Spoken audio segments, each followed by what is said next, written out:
ಅದಕ್ಕಾಗಿ ಅಂಬಾನಿ ಅದಾನಿ ಮಾಲೀಕತ್ವದ ಎಲ್ಲ ಮಾಧ್ಯಮಗಳ ಪರವಾನಗಿ ರದ್ದು ಮಾಡುತ್ತೇವೆ. ಹೌದು, ಇವತ್ತು ಹಾಗೆ ಆಗಿದೆ. ಸತ್ಯವನ್ನು ಹೇಳುವಂಥ ಇವತ್ತು ಶ್ರೀಮಂತ ಮೀಡಿಯಾ ಆಗಿಬಿಟ್ಟದ. ಸತ್ಯಗಳು ಗೊತ್ತಾಗ್ತಾನೆ ಇಲ್ಲ, ಅದಕ್ಕೆ ಅದು ಬ್ಯಾನ್ ಮಾಡ್ತೀವಿ.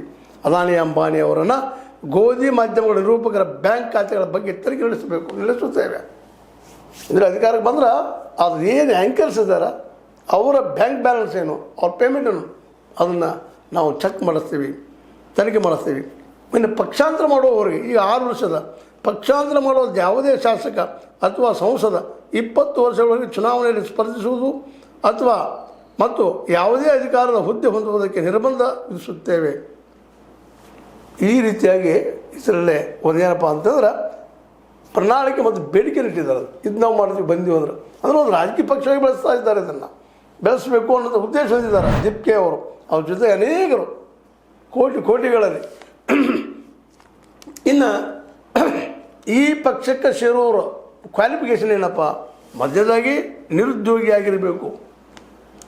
ಅದು ಬಲವಂತವಾಗಿ ಸ್ವ ಇಚ್ಛೆಯಿಂದ ಅಥವಾ ಅರ್ಹತೆ ಇದ್ದೂ ಉದ್ಯೋಗ ಸಿಗದಿದ್ದರೂ ಸರಿ, ನಾವು ಅದನ್ನು ಕೇಳುವುದಿಲ್ಲ. ಎರಡನೇದಾಗಿ ಸೋಮಾರಿಯಾಗಿರಬೇಕು.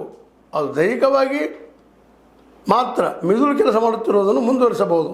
ಮೂರನೇದಾಗಿ ಸದಾಕಾಲ ಆನ್ಲೈನ್ನಲ್ಲಿರಬೇಕು. ಸ್ನಾನ ಮತ್ತು ಶೌಚಾಲಯ ಬಳಕೆಯ ಸಂದರ್ಭದಲ್ಲಿ ವಿರಾಮ ಸೇರಿದ ದಿನಕ್ಕೆ ಕನಿಷ್ಠ 11 ಗಂಟೆ ಮೊಬೈಲ್ ಬಳಸಬೇಕು. ವೃತ್ತಿಪರವಾಗಿ ಮಾತನಾಡುವ ಬರೆಯುವ ಸಾಮರ್ಥ್ಯವಿರಬೇಕು. ವಿಷಯವು ತೀಕ್ಷ್ಣವಾಗಿದ್ದು ಪ್ರಾಮಾಣಿಕ ಮತ್ತು ಗಮನಿಸುವ ಅಂಶಗಳಿಂದ ಕೂಡಿರಬೇಕು. ಇವು ಬೇಸಿಕ್ಕಾಗಿ ಬೇಕಾಂತಾಗಿ ಕ್ವಾಲಿಫಿಕೇಷನ್ ಈ ಪಕ್ಷಕ್ಕೆ ಸೇರಬೇಕಾಗಿದೆ.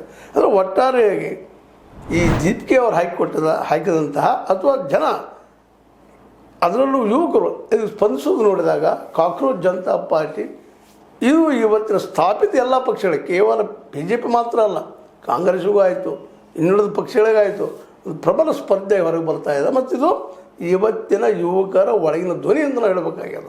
ಇದನ್ನು ಏನೇನೋ ಹೇಳಿ ಇದನ್ನು ಮುಚ್ಚಾಕುವಂಥದ್ದಾಗದ. ಇವರ ಬೇಡಿಕೆ ಏನದ, ಇದ್ದಂಥ ಪರಿಸ್ಥಿತಿಗಳೇನಿದ್ದಾವ ಇದೆಲ್ಲ ಅಭ್ಯಾಸ ಮಾಡಿಕೊಂಡು ಇವತ್ತಿನ ನಮ್ಮ ಆಡಳಿತಾರೂಢ ಪಕ್ಷ ಒಂದು ಪಾಸಿಟಿವ್ ಆದಂಥ ಪರಿಹಾರಗಳು ಹುಡುಕುವಂತ ಹೋಗ್ಬೇಕಾಗಿದೆ.